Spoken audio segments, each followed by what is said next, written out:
Elmer Fudd looks so peculiar in Wabbit Twouble, and I'm probably just going to pronounce that Rabbit Trouble from going forward, but it is actually called Wabbit Twouble, and this was released in 1941 as part of Warner Brothers' Merrie Melodies cartoon series, directed by Bob Clampett. And here we have Elmer Fudd deciding to go on holiday and have a relaxing time. He's no longer trying to catch the rabbit. But when he goes there, there is a certain mischievous little Bugs Bunny who does everything he can to torment him. And he's not always aware of Bugs Bunny. He's not always aware that Bugs is there. And one of my favourite bits is when he wakes up and thinks it's nighttime because of something that Bugs has done to him. I won't say what, I don't want to spoil any of the comedy, but I did find it quite delightful. I thought Bugs was his usual clever, crafty form, had a lot of fun with the name Jellostone, which is obviously a pun on Yellowstone, which is where Elmer Fudd goes.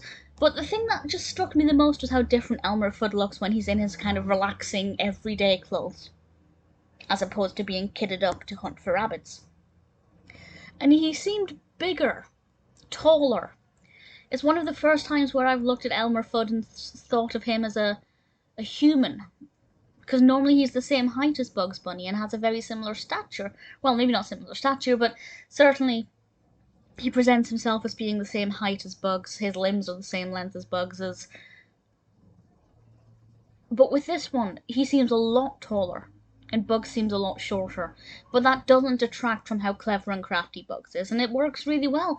The setting of being set in a park gives us some gorgeous trees and beautiful scenery, a gorgeous backdrop for some very fun and creative action from Bugs Bunny himself, and Elmer Fudd in this was just brilliant. It's not my favourite Bugs Bunny cartoon. Not that I know what my favourite one is, but I don't believe it's this one.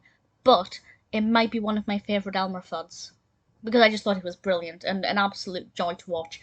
Definitely is a lot of fun. Wabbit Twouble certainly is worth checking out if you haven't seen it. Pretty confident it's one that you'll enjoy.